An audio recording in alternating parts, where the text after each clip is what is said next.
Welcome back, everyone, to the video series on acid-base equilibria.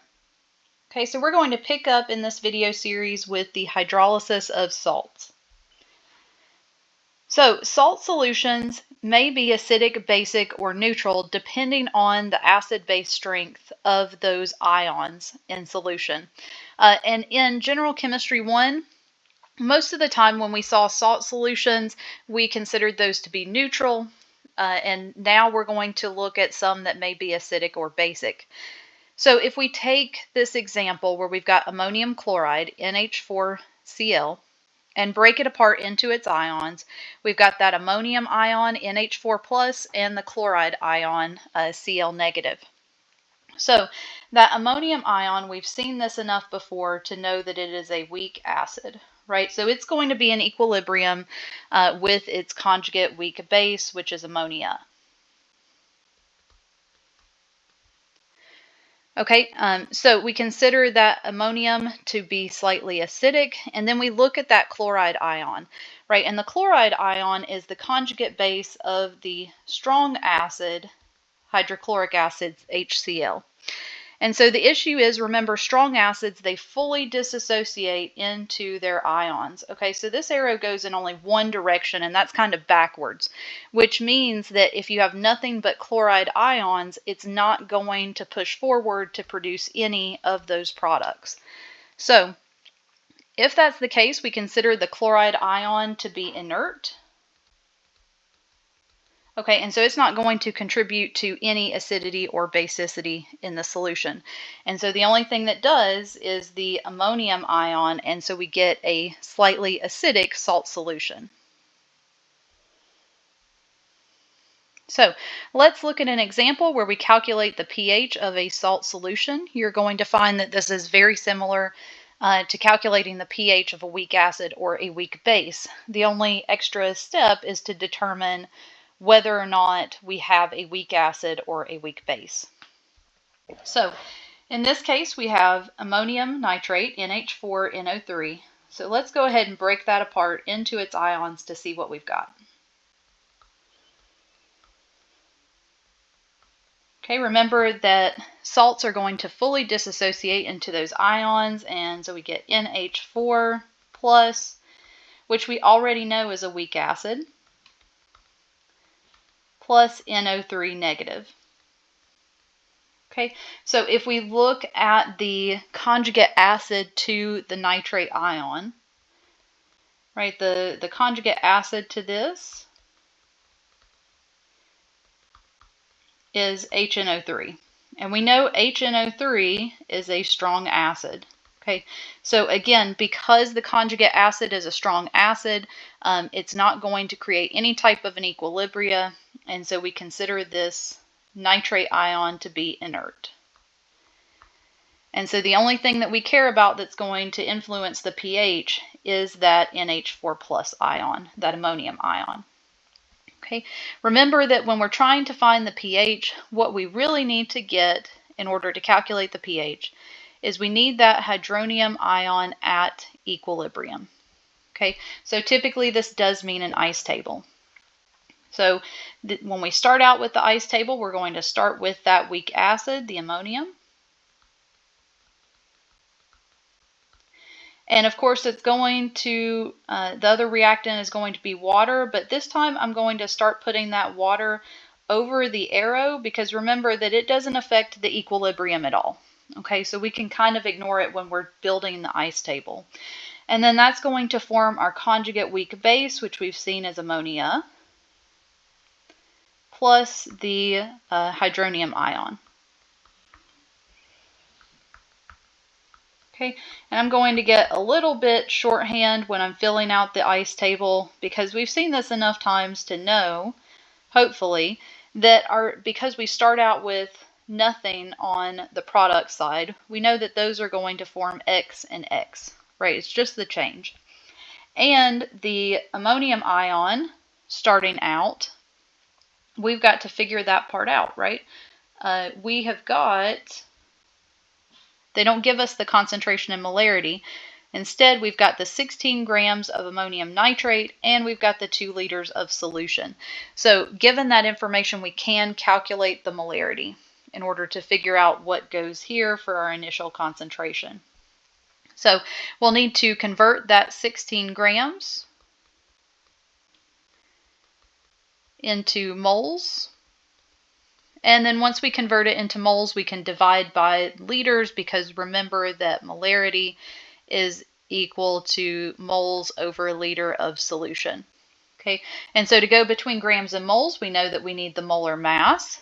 So 16.0 grams, and it is of the ammonium nitrate. Okay, so we want the molar mass of that entire species, and we find that that is 80.04. Of course, grams per mole, and so I have to divide by the molar mass to get those grams to cancel out, and so I get 0.1999, and that is in moles. And remember, we want to take the moles and divide by the liters of solution. Okay, so divided by 2.00 liters of solution. And so we get the concentration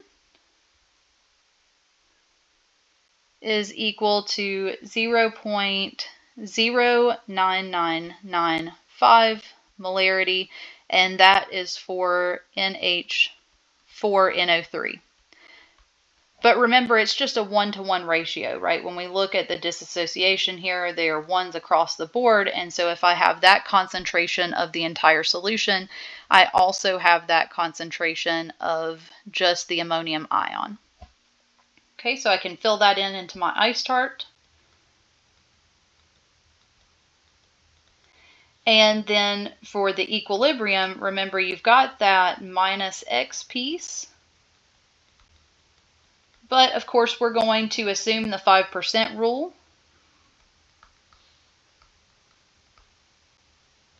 And ignore that negative X part. Okay. Now the other issue is when we set up that equilibrium expression, we need to use it for Ka, for the ammonium ion. And of course, we're not given that. We're given Kb of ammonia because it is stronger than its conjugate acid. And so we're going to need to calculate the Ka value by using that Kw and Kb. So remember, Ka is equal to Kw divided by Kb. Okay, and we know Kw is 1 times 10 to the negative 14th. So when we solve for this, we'll get 5.56 times 10 to the negative 10th. And just remember, Kw was 1 times 10 to the negative 14th, and Kb was given to us at 1.8 times 10 to the negative 5th. Okay, so now we can set up that Ka expression. And at this point, let's go ahead and move on to another slide. And so I'm going to rewrite this where Ka is equal to, remember it's going to be equal to the products, which are our two X's, divided by the original concentration of that ammonium ion. And so I get Ka is X squared over 0.0999, the original concentration. And I know Ka, I just solved for it. Ka is equal to the 5.56 times 10 to the negative 10th. Okay, and of course at that point we can solve for X.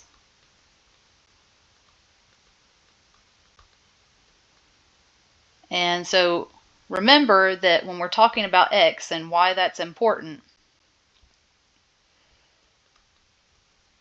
put it here, X equals X. X represents your hydronium ion concentration at equilibrium, right? And that's the whole point. When we're trying to solve for pH, we are looking for that hydronium ion concentration at equilibrium. And so it is helpful to remind ourselves that X represents H3O plus.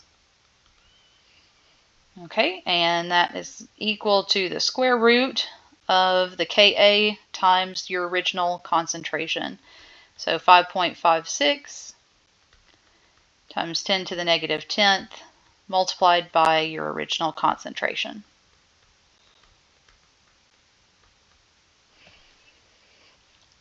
Okay, so X, or the hydronium ion concentration, is equal to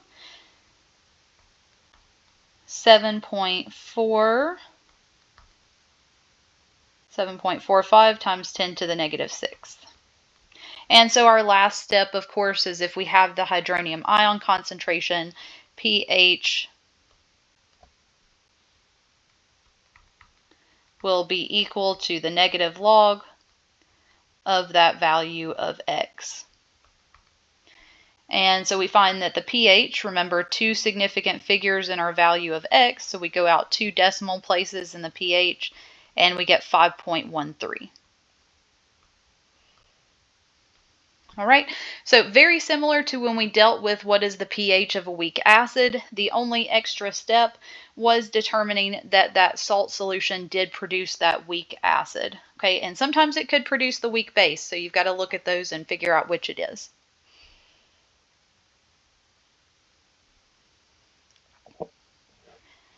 Now here's the opposite, right? In the past we've looked at where the ions, you had a weak acid and an inert anion.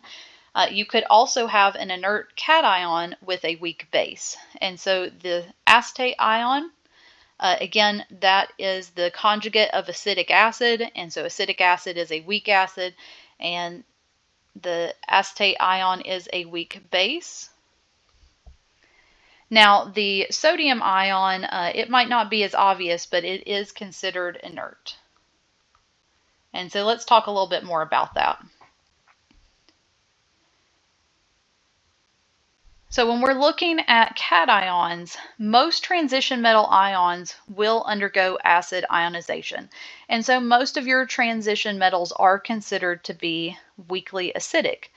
And the acid strength is going to increase with increasing charge and decreasing size. So a highly charged small metal species like aluminum will be acidic. Now, the inert metals are going to be your alkali metals, so group 1, and your heavy alkaline earth metals, group 2.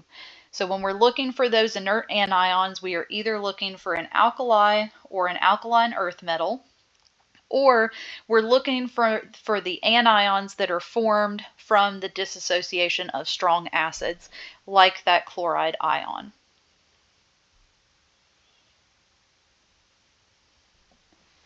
Okay, so in the next set of examples, we're just going to look at some solutions and determine whether they would be acidic, basic, or neutral, based on our idea of the inert ions, memorizing those strong acids, strong bases, and possibly looking at the Ka and the Kb values.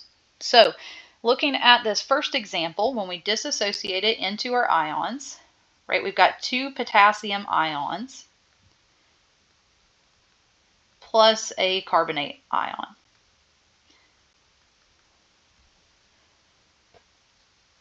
All right, so let's look first at that potassium. And remember, when we're looking at the cations, we're determining, is that a group 1 or a group 2 metal? And it is, right? It's a group 1 alkali metal. And so that is going to be inert. Okay, so that's not going to affect the pH. Now we look at the carbonate ion. And we might need to ask, what is the conjugate of that? Right, so is that an acid or a base, first off? And it can't be an acid because we don't have a hydrogen to donate, at least in water. So we're not going to think of this as possibly an acid, but it could be a base. And so the conjugate acid to that base, if we add a hydrogen back, would be HCO3 negative. And our question is that conjugate acid, is it one of our strong acids or is it a weak acid? Well, we don't have it memorized as one of the strong, and so we know it's a weak acid. So because the conjugate is a weak acid, we also know that that base is considered a weak base. Right, so again, what we're checking here is to make sure that the conjugate acid is not a strong acid, because if it were, then this would be considered an inert anion. And that's not the case. So we do have a weak base, and it's the only thing that's going to contribute to the pH, and so we get a basic solution. Okay. And the second example, again, first step is to disassociate that into its ions. We have calcium with a 2+ charge, and we have 2 chloride ions. Calcium is an alkaline earth metal. It is considered to be a heavy alkaline earth metal, and so again, that's going to be inert. Okay, and then we look at that chloride ion, and again, could it be an acid or a base? Well, we don't have a hydrogen to donate, so we're going to assume that it is some type of a base if possible. And we've got to check what the conjugate acid is. So the conjugate acid is HCl, that's hydrochloric. We know it's a strong acid. Okay, and so if the conjugate acid is strong, then that conjugate base is considered negligible, and so it's also inert.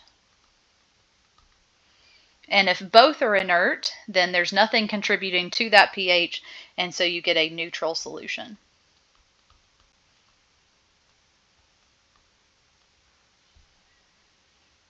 Okay, let's try 2 more examples.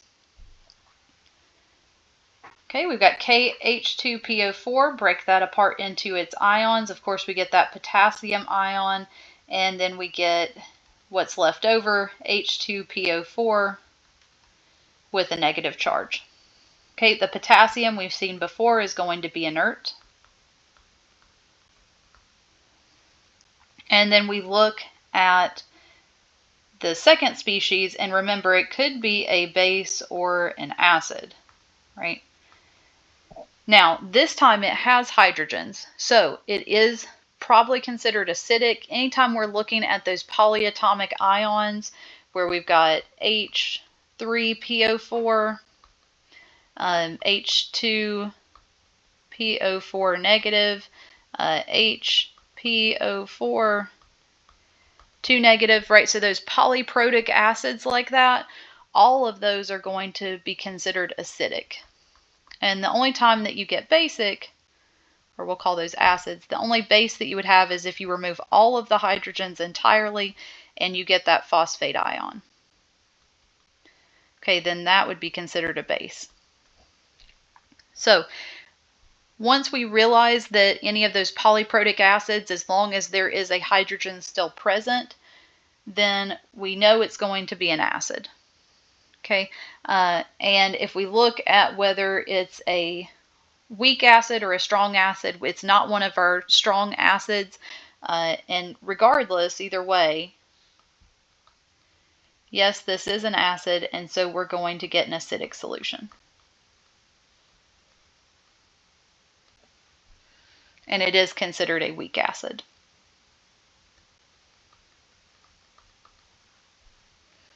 Okay, you can even look up the Ka value for this, and you will find that the Ka value equals 6.2 times 10 to the -8th. Okay, and in the last example, looking at those Ka and those Kb values are going to be important, because if I disassociate this into its ions, we will have 2 of the ammonium ions, right? So that 2 goes up, becomes the coefficient, and we get 2 NH4 plus our carbonate ion, CO3, 2 negative. Now, we've already seen that ammonium is a weak acid. And I believe in the past examples, we've also seen that carbonate is a weak base, right? Because HCO3 negative is considered a weak acid, which is its conjugate. So this time we have both a weak acid and a weak base. If we're trying to determine whether this overall solution is acidic or basic, we have to look at those Ka and Kb values. And whichever one is greater, that will determine whether it's acidic or basic. And so the Ka value for ammonium is equal to 5.6 times 10 to the -10th. And the Kb value for the carbonate ion is 2.1 times 10 to the -4th. And so of those two, right, the larger is going to be the less negative in magnitude. That's our Kb value. And so we get a basic solution.